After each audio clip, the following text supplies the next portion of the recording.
friend. This is Dr. Anthony Balduzzi, and I want to welcome you back to another episode here on the Fit Father Project podcast. And boy, do we have a good conversation for you today, because today we are joined by guest expert, Dr. Tracy Gapin, who's a physician, entrepreneur, and a leading expert in the field of male performance optimization. Dr. Gapin is a board certified by the American Board of Urology and a fellow of the American College of Surgeons. And he's dedicated his life and actually created his clinic, the Gapin Institute in Sarasota, Florida, to help men improve their sexual health, their testosterone levels, their prostate health, and just maximize their overall well-being. And in today's conversation, I basically pick Dr. Tracy's brain on what's going on today with men's health. He talks about the huge decreases in men's testosterone levels today and some of the culprits of that, gives some practical suggestions on ways we can improve our nutrition, our training to improve testosterone levels. He even talks about some new technologies that he uses in his clinic, like the GAINSWave, to actually increase circulation and blood growth in the penis. So this is a far wide-ranging conversation. And at the end, Dr. Gapin also shows a lot of wisdom and shares that with us for what we can do in the future. So I think you're really going to love this. Tune in, buckle up, and let's get into today's conversation with Dr. Tracy Gapin. All right, Dr. Tracy, welcome officially to the Fit Father Project podcast, my friend. I'm happy to have you here. Hey, man. Good to be here. How are you? Good. So today's conversation is going to be great. I want to talk all about men's health. I want to talk about all the ways you help men treat some important things right now: erectile dysfunction, hormone optimization. You know, you're an expert in this field, so I'm grateful you're here. And I'd love to kick off for you to give your synopsis on what you see is going on right now with just like men's health in general, particularly 40 plus, and like what's up right now. Yeah, absolutely. So thanks so much. You know, I am a board certified urologist by background, and I've spent almost 25 years now in medicine, specifically focused on men's health. And it's interesting. We are seeing a real crisis. I call it a testosterone pandemic that's not getting any attention. And what I mean by that is we have several large studies that are largely ignored, one big one here in the US and two in Europe, that were longitudinal studies that showed over the past 2 decades, free testosterone level, which we know is way more important than total testosterone, free testosterone has plummeted by 45%. So that's a pretty astounding number. Yeah. So let me really highlight why that's important. We're talking about a 50-year-old guy today has a free testosterone level that is 45% lower than a 50-year-old guy 20 years ago. And it continues to drop every year. It's insane. And it's not all about sex. It's not all about building muscle. You know, people think that testosterone is not that important, but it's everything. You know, it has to do with a man's cognitive function. It has to do with our mood. It has to do with our energy. Our productivity is directly tied to cardiovascular health and actually longevity as well. And so it's massively important.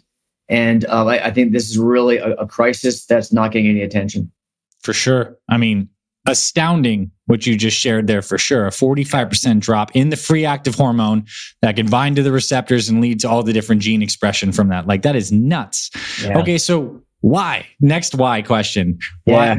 Yeah. Why? What do you think's going on? Great question. That's the common next step. So, you know, we know that our crummy, Western diet full of all the seed oils and the omega-6 polyunsaturated fats and the sugar is certainly promoting it. We know that stress promotes it. We're higher stress than we've ever been before. We know that crummy sleep affects it as well. Yeah. But I actually believe that it's something much bigger than that. And the short answer is toxins. And so what I mean by that is endocrine disruptors, which is defined really as anything that disrupts hormone productivity, function, production, receptor level activity, whatever it may be, that affects ultimately endocrine function. And we know from several studies that there are massive endocrine disruptors in our society that we're exposed to every day that's causing issues like low testosterone, autoimmune disease, obesity, diabetes, even things like cancer and mood issues, depression, et cetera. And so what are endocrine disruptors? Well, I'll give you an example. Plastic water bottles, plastic food containers, all the chemicals they spray on our crops, especially in the Midwest, all of the chemicals that are injected into the animals that we eat. We can look at personal care products like our deodorant, shampoo, sunscreen, laundry detergent, cosmetics, anything like that. Plastics around us, like plastics in our car, even plastic IV tubing. You go to the hospital, you think you're being given good care. That plastic is leaching into our bodies, and it's causing significant effects on hormone function. That's been well documented. Even the water we drink is laden with estradiol, which is women's birth control. It gets filtered into our water supply, and our municipal treatment centers are not equipped at filtering it out. And so we are on birth control. All the men who are listening, I like to joke, you are on birth control because we are getting estradiol in our water, whether you want it or not. Wow. I mean, yes, it's crazy. And, I heard this is, I don't know exactly where this comes from, but they did do some testing of newborns' umbilical cords, and they found that they have over 200 different chemicals in a newborn's umbilical day, like flame retardants, plastics, the BPA, all this different kinds of stuff. So these are disrupting. Can you explain to guys how these things lower testosterone specifically? We don't need to get too deep into science, but are they causing a greater conversion of testosterone to estrogen? Are they blocking the receptor sites testosterone binds to? They're obviously decreasing function. I mean, the testes in the brain are probably not communicating as well. How does it happen? Yeah, they work a couple different ways. One is they can alter production of testosterone.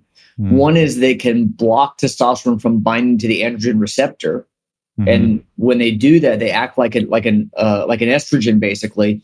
And normally when testosterone binds to an androgen receptor, it's like turning on a light switch. You turn it on, and then later that switch turns back off again. You come back, turn it on again. When estradiol sticks to these receptors, or when a synthetic estrogen or an estrogenic compound like an endocrine disruptor binds to an androgen receptor, it sticks to it like glue. And so it's turned on without ever turning off. And so that overstimulation basically of that androgen receptor leads to that problem. So it's a couple different scientific causes. Either it's affecting testosterone production, or more commonly affecting the androgen receptor. Nice. I have a question too. Based on your background, what's the effect of these excess estrogens on prostate and the prostate growth in the later bit of life? Yeah, great question. I actually haven't gotten that question in all these podcasts. I'm glad you asked that. We believe that prostate growth is actually largely stimulated and promoted not by testosterone, to some effect by DHT, definitely, but mostly by estrogen. That's what I learned in school, and I was curious if that was actually true, because I know you would know it of anybody. It is, and we believe that prostate cancer is likely related to that as well. Yeah. Crazy, right? Man. Okay, so next question that almost is being begged out of this thread here is, what do guys do? Like, where do you start? So guys here, like listening to this, many of them have gone through this, but okay, you're stressed. You have a bunch of shit all over that you don't even know about that's impacting you. And you're used to using plastics for things. You're not eating very great, and your sleep's not awesome. Like, how do you start to unwind this picture?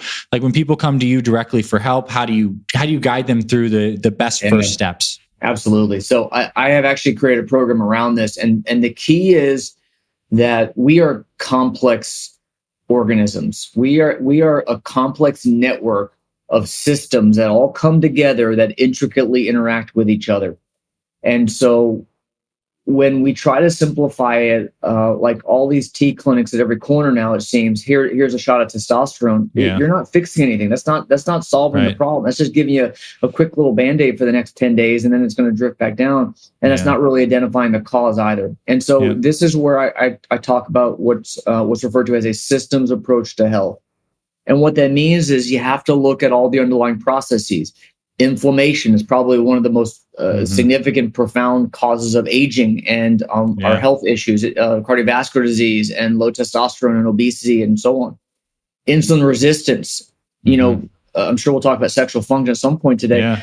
Insulin resistance is directly tied to your ability to have an erection in the bedroom. And so that's how your nutrition is very important when it comes to having sex. Yeah.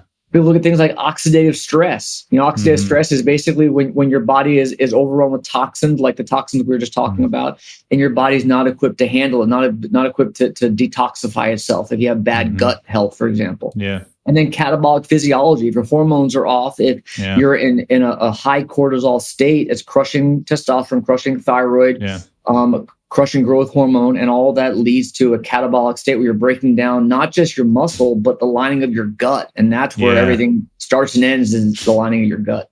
Right. And then you got the whole host of problems that start from there. I see you totally laid that whole thing out. Yeah.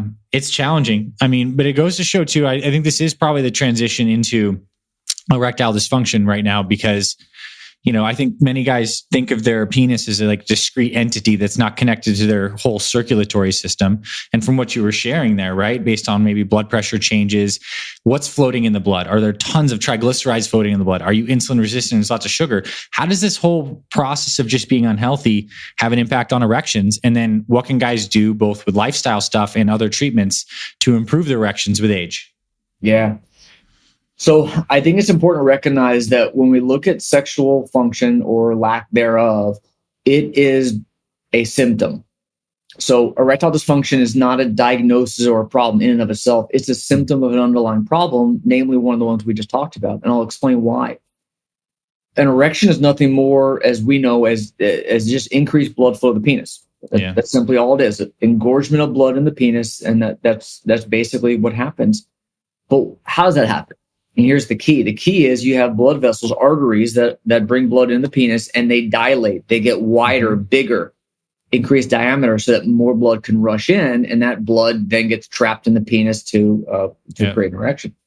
Now, how does that happen? Well, the lining of the blood vessel, the endothelium, has to relax. The smooth muscle outside of that endothelium has to relax. And how does that happen? Well, it secretes a hormone called nitric oxide. And I would submit that nitric oxide is one of the most important hormones in our body no one knows about. And so the endothelium produces nitric oxide, which causes this vasodilation. Well, what affects nitric oxide production? Insulin resistance. Insulin resistance, which is our body's lack of ability to handle glucose properly from our gut, from our pancreas, from eating like crap, not taking care of your body. That directly affects the endothelial production of nitric oxide. And so that's directly why that affects it. We can look at stress. Stress causes inflammation. High cortisol causes inflammation. Crummy sleep causes inflammation. Micronutrient deficiencies, poor gut health. All of these major health issues cause inflammation. They cause insulin resistance. And that's how it trickles down to affect sexual function. So we need to think of sexual function as a symptom of much bigger problems. Yeah, a fantastic answer for sure. And I also know like the state of the nervous system has a big quality on erections, like parasympathetic to engorge that, and sympathetic eventually when there's ejaculation, if that's what happens. But like we're in a stress state. I imagine like even the mental aspect of it too, on top of these physiologic changes for people, it's no surprising so many guys have a lot of problems. And I saw the stats. It might be up to like 50% of men will have some kind of ED like by age 60, I think. And those stats could be, you could know better stats than that, but I just was shocked by how wide reaching this is. All right. So how do you practically improve ED?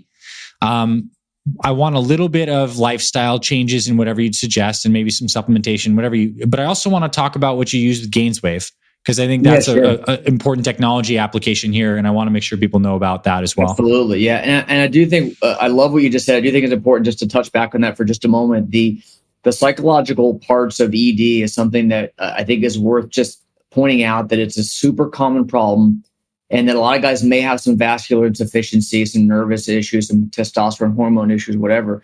But a lot of guys on top of that will have some psychological issues that I think it's really important to recognize, where, we're proud individuals. Men are simple. We want to feel important, and we want to be able to perform. And when a guy can't perform, and that may be just from, hey, he's not quite into it that particular episode. He maybe had a couple too many drinks that night, and or maybe he's overstressed or tired, whatever it was, he couldn't perform that one time. Well, then it gets in his head, and then the next time, all he's thinking about is, well, shit, I got to perform this time. I got to make sure I'm on this time. I want her to know that I'm the man. And next thing you know, you start becoming so focused on, I got to perform, I hope I don't fail again, that it becomes this vicious, ugly cycle where you can't get out of your own way. And so the psychology part of it is a big deal, happens a lot. And a lot of guys really need help in overcoming that. So I'm glad you pointed that out. Yeah. Nice. But back to your question. I'm sorry. I want to touch on that. You asked about GAINSWave. Yeah. Well, first off, I like what practically speaking, if we know we need to improve insulin sensitivity, we need to decrease inflammation in the body, promote healthy circulation, good endothelium. Like, what do we do? What are like the ground floor approaches? And then what are more of the technological, more like direct applications? Yeah, sure. So lifestyle wise, there's a lot we can do. Nutrition, I mentioned earlier that the two biggest evils in our world are sugar and omega-6 fats, which are the seed oils, the vegetable oils, canola oil, sunflower oil, partially hydrogenated corn oil. Tell some people some good oils too while they're listening too. Yeah. What would you say the good oils and fats generally for topping and cooking that you suggest? Yeah. So any of those oils that come in a package, you want to avoid. The canola oil, sunflower oil are definitely going to be harmful for you. The healthy fats are going to be the ones like olive oil, without question. It's a monounsaturated fat, very good for you. Olive oil and avocado oils becoming more and more available now as well. That's a solid high heat oil too. Yeah, avocado oil. Good. Yeah. So look at the monounsaturated fats like olive oil. You can look at salmon as a great omega-3 polyunsaturated, walnuts, almonds, macadamia nuts, avocado, flaxseed. Those are all great omega-3 polyunsaturated, which are great sources of healthy fats. You want to certainly moderate saturated fats, and you want to try to, if you can, completely avoid the omega-6s as much as possible, because those are pro-inflammatory. And so looking at lifestyle, avoiding those is going to be the key to, trying to preserve sexual function. Yeah. Stress would be the other big one. Studies show that over 60% of men are struggling with the consequence of stress without even realizing it.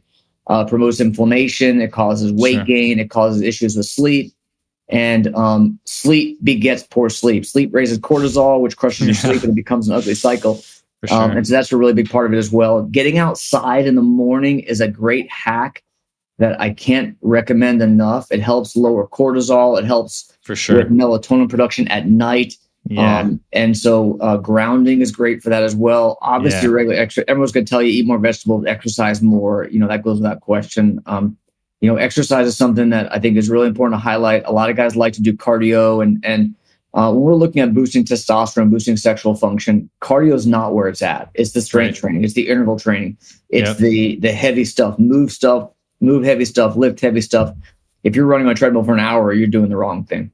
Yeah, for sure. And you can get a lot of that cardio while doing weights as well. That's like the workouts we prescribe in Fit Father are they're like circuit training with weights. We call them metabolic resistance training. You're doing squats, shoulder presses, rows, but you're doing them quickly, so you're getting cardio too. But those are 100%. And on the sun thing too is interesting. I love your take on this if you've read any of the research. But getting sun on the testicles might increase testosterone too, or at least the kind of certain spectrum of light. Maybe it's just red light you can blast too. But kind of makes sense to me. We came from in direct contact with the sun. Obviously, raising vitamin D raises test levels. I don't know if you know anything about sunbathing the balls, but some people are believers it increases T. Or do you think it's just hogwash? I'd be curious your thoughts. Yeah, that's been all over social media the last couple of days, and has it? The science out there is, it makes sense. I'll put it this way. If you think about the conceptually, it makes sense. There's just not a lot of science yet to support that. That certainly may be the case. It may be a great, that'd be a fun study, right? Fun study. Yeah. There's just not a lot, I'm all science driven, data driven, and there's just not a lot of science there, but it certainly makes sense. Cool. All right. GAINSWave. This is what I want to take it in this direction now. So you have this device and this great technology that can help improve sexual health.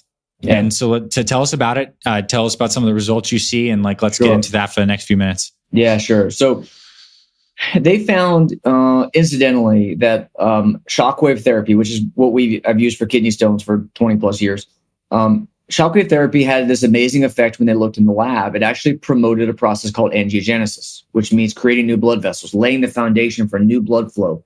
Mm-hmm. And so that led, obviously we know that erections are all about blood flow. So that led to studies, hey, can this treatment increase blood flow? And in the lab at the bench level, as well as clinically in patient studies, it does.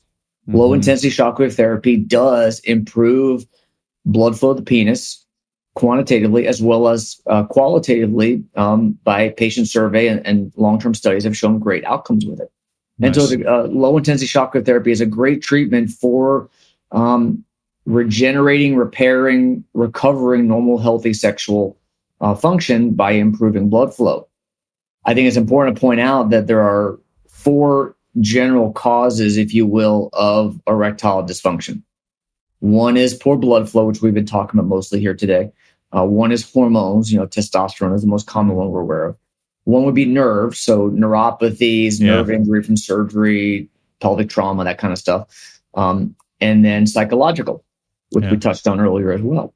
And so I think it's important to point out that GAINSWave is a treatment that I support when specifically applied to those who have vascular source, arterial insufficiency as a source of their ED. And so I like to be clear and transparent that I think it's a great treatment when chosen for the properly selected patient. Yeah.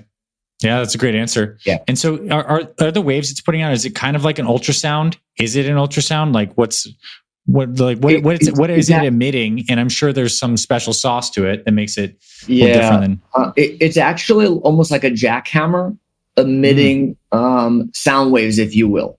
Okay. Shock waves, if you will. And so it actually sounds tick, tick, tick, tick, tick as it's working. And you can feel pulses as it's coming out. And it's transmitting almost like a magnifying glass. It's transmitting through the skin to a focal point to activate or stimulate stem cells at that level to repair and remodel and create new blood flow. New arteries, if you will.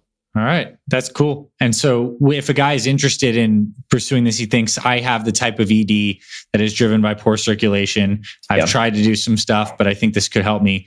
Where does one start to look at these kinds of things? Like how many doctors like you do this kind of stuff? What's the best way to kind of find somebody? And obviously you're in Florida, correct? They could always come see you or. Yeah, I'm in Sarasota, Florida. We do a lot of work with GAINSWave. We do a lot of work with PRP or platelet-rich plasma, which we'll often use in combination with GAINSWave. We do a lot of exosomes, stem cell treatments as well, often in tandem and combination. But I want to emphasize that while there are a number of places out there that do GAINSWave, obviously, it's not something that's unique to here, the Gapin Institute here in Sarasota. But what I bring to it is the systems approach and understanding that you have to treat the underlying causes, the underlying physiologic damage that's causing that symptom, and not just focus solely on that symptom, or else you're really missing the bigger picture. I've had so many guys come see me where they've had GAINSWave previously somewhere else and it worked great, I'm fine. And then 2-3 years later, they're back to where they started. It's super, super common unless you fix the underlying issues. Yeah. So do you work with people? Do people fly in and work with you remotely? Like, if someone's listening here and they really like what you've been sharing, is that something you offer? I do a ton of telehealth, actually. So I work with guys on Zoom, on telehealth conferencing all day, actually, from around the country. So we're able to accommodate. I have a network of doctors that we work with as well. So if there's any state that I'm potentially not licensed in, I have a doctor that can help us in that state. Cool. All right. Well, I want to bring it back and really just kind of give you the platform for a few more minutes on what you feel like is important messages you want to share with men today about men's health. I know we've talked about quite a few of them today. I just think you have a very unique perspective based on patients you treat, but also the larger audience, and like what kind of message you want to leave these guys with today who are listening. Oh, I appreciate it. I think we're at a pivotal point here in time where we need to understand that our current approach to health is failing.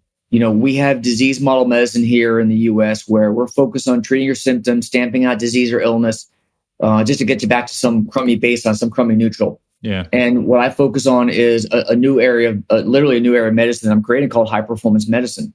And it's all about taking you from that neutral point where you are left by traditional medicine and get you to optimize health to true peak performance, if you will. And, focus on optimization, focus on longevity, focus on, helping you really fulfill your highest potential. And so that means going beyond traditional medicine. That means focusing on, what I like to do is I combine traditional medicine with functional medicine, with genetics. I use a lot of work to individualize my care based on someone's genetics. Wearable tech to track it. We haven't talked at all about, how do you actually track outcomes? How do you know that what we're doing is working? Yeah. And so I'm a massive believer in using wearable technology to track data points. And when you can track it, you can manage it. And when you can manage it, you can leverage that data. And so understanding how to incorporate biometric tracking and genetics. And I have a team of health coaches that work with me as well, because I'm humble and like to accept and admit the fact that I can't do it all on my own. And, medicine takes us to a certain point.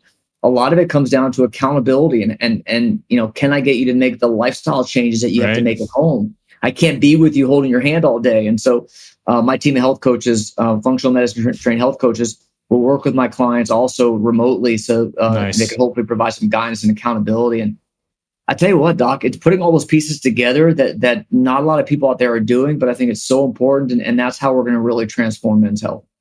It sounds like you seriously have one of the coolest clinics in institutes I've heard of, like, especially with just like the arm with the health coaches. Like, we know so directly because we are the interface with people who are using our program to lose the weight. The coaching element is so key. So they get your expertise. They have the wide suite of your perspective and all these therapies and health coaches.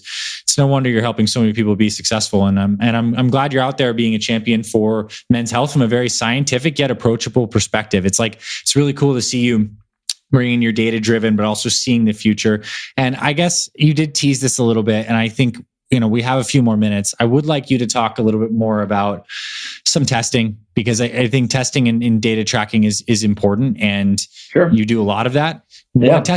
What testing would be important for guys to know about in today's day and age? Maybe we talk about blood work, but maybe we also talk about some cool genetic testing that you're really into that you think is moving the needle. Oh yeah, we can talk about all kinds of stuff. So blood testing, markers of inflammation are important. Metabolic health markers, looking at fasting insulin, cardiovascular health, looking at, total cholesterol, LDL, HDL, those are completely worthless. I know your doctor, that's all they know is they look at your total cholesterol and try to put you on a statin based on that. Check your LDL particle count. So you're doing particle count, particle size? Oh, on everybody. Yeah. NMR fractionation on everybody. ApoB, if there's one single marker to look at cardiovascular risk, it's not LDL, HDL, total cholesterol, it's ApoB. That's your biggest marker you want to look at for cardiovascular health. Hormones, everyone's focused on. I got to pause you for a sec. So if someone hears this and they're like, man, I'm going to my doctor every single year and I'm getting the same total cholesterol, HDL, LDL, medication stays the same scenario. What do they ask for specifically to get the proper labs where they're actually going to get some of the stuff about particle number, particle size, and like some of the fractionated LDL numbers? Yeah. You can simply ask for an NMR fractionation. Okay. Or an advanced lipid panel looking at particle count, particle size, the particle pattern. We don't care about the LDL concentration, which is typically what's being calculated on a typical lab. We care about the particle count because the increased particle number is what's going to get into the actual blood vessel lining. And so we care about the particle number more than anything. And typically the smaller the particle size, small dense LDL is bad, right? Yeah, exactly. The SDLDL is going to typically mean a higher particle number. And so that's way more important than the concentration. Yeah. Well, so that's huge. That's huge. Well, I just got to pause for a second because this is the freaking blood work that we do all around the world. And so everyone listen to this. If you don't know your fractionated numbers, take it from Dr. Tracy, get those. The perspective you're going to have on your cardiovascular health is going to be phenomenally better. They also do typically include markers like ApoB or Lp(a) or some other things that your doctor can explain to you, and that's good. But now hormone side of things, I cut you off before you said testosterone. So take us through that from there. Yeah. So, look at hormones, testosterone. We want to focus on the free testosterone, much more important than the total testosterone. Free testosterone is the actual bioavailable or active form of testosterone. So be sure your doctor is checking free. Thyroid is one that's often overlooked in men. It's actually a massive issue that if your testosterone is low, 9 times out of 10, your thyroid is probably going to be low as well. And I think it's worth pointing out something that's important here when it comes to thyroid and testosterone and some other labs. When you look at your lab slip, and you look at the range on the right there, and then you look at your number, and often it'll be highlighted high or low or red or black or whatever. It's important to understand that reference range. How much time do I have, by the way, Doc? I want to be sure I don't run over on your time. Keep on going. No, you're good. Okay, Keep on going. Cool. I think it's an important point that that range on the right is not the normal range. People come to me and they have like a total testosterone of 500, which it sucks, first of all. But they'll say, oh, it's normal. Well, no, it's not normal. 500 is far from normal. But they're looking at that reference range and they say, oh, well, look at this reference range. And the reference range is 197 to 700 and I'm at 500. Well, no, BS. So let me explain what that reference range is. The reference range is simply a bell curve of the population as a whole. So LabCorp, Quest, they'll look at all their billions of testosterone tests they've done over the past year. And they'll look at what was the median of all those tests being done, the median, and then they'll go 2 standard deviations on either side of that median. Think of it like a bell curve. Yeah, and that's your reference range. So it's not normal, it's not ideal, it's not optimal. It's simply what the population is. Now go back to the very beginning of our podcast interview today. And what did I start with? I started with the fact decrease in free T, right? Exactly. We have 3 huge studies in the US, Sweden, and Finland that all show the same damn thing. Free T has dropped by 45% in the last 2 decades. So now think about that reference rate. That no one talks about this. That reference range keeps shifting to the left every single year. Right. When I was in training, I think the numbers were the low end was like 450, 480, and the high end was 1200. Now so 400 used to be off the charts on the low end. Now 400 is considered, you're kind of normal. And so it's important to recognize that. And that's the same for thyroid as well, DHEA as well, where that range keeps shifting to the left. And so don't be misled into this false sense of complacency when you see that reference range. I get all fired up by this because it's very deceiving that we're being led to believe that those numbers are okay when they're just not. Nice. Yeah. Powerful perspectives here, people. I mean, yeah, thanks. I'm really glad you got to share that too. Yeah, and in closing, I want to ask one more thing. What are you seeing as the frontiers of interfacing genetic testing with medicine as it relates to men's health?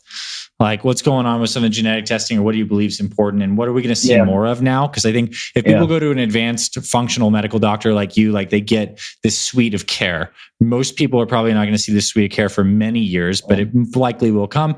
What's happening? Yeah, genetics are really critical to avoid the one size fits all model that we know just doesn't work. And I'll give you an example. So we were talking earlier about nutrition, and we're talking specifically about fats, which I love that you asked that question. A lot of guys will come in and they're on the keto diet and they're running on a treadmill for an hour a day and they can't lose weight and they feel like crap and they're on testosterone, it's not helping. And they're like, doc, just tell me what to do. Well, looking at the genetics, we can see that people, based on your genetics, you will do well with certain types of nutrition.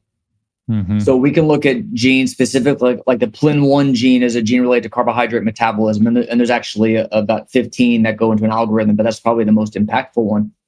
That gene tells us how well you process carbs. And so for some people, you can actually lose weight, build muscle better with higher complex carb intake than lower. And so those guys that do better with higher complex carbs, they're actually hurting themselves doing keto. There's genetics around saturated fat that tell us that certain people do very, very poorly with saturated fat intake. It leads to inflammation, it leads to elevated lipid numbers, and it leads to early onset of vascular disease and Alzheimer's disease. And so people with certain variants of the ApoE gene, you want to limit saturated fats. And so those guys, the carnivore and the keto diets are typically not the best choice. We have genes around fitness that tell us whether you would do better with interval and power training versus strength or endurance training. And so based on your genetics, you may want to specifically focus on purely interval, for example. Genetics around mitochondrial function, around detox, around hormones that we can use to really individualize things. And, hey, based on this test, Mr. Smith, I'm going to recommend now that we do a metabolomics test, or that we do a GI map test, or that we do a micronutrient test to better understand. That's where you can really individualize it. And it's there, it's available for us right now, but most people just aren't doing it. Nice. And this is another thing that people, if they are interested, they can pursue doing that with you guys at clinic, right? You got it. Okay, nice. Well, we'll have all your details in like the show notes for this. Dr. Tracy, thanks for coming on, dropping some serious wisdom and just like being very eloquent. I appreciate you a lot. Hell yeah, man. Glad to be here. Thanks so much.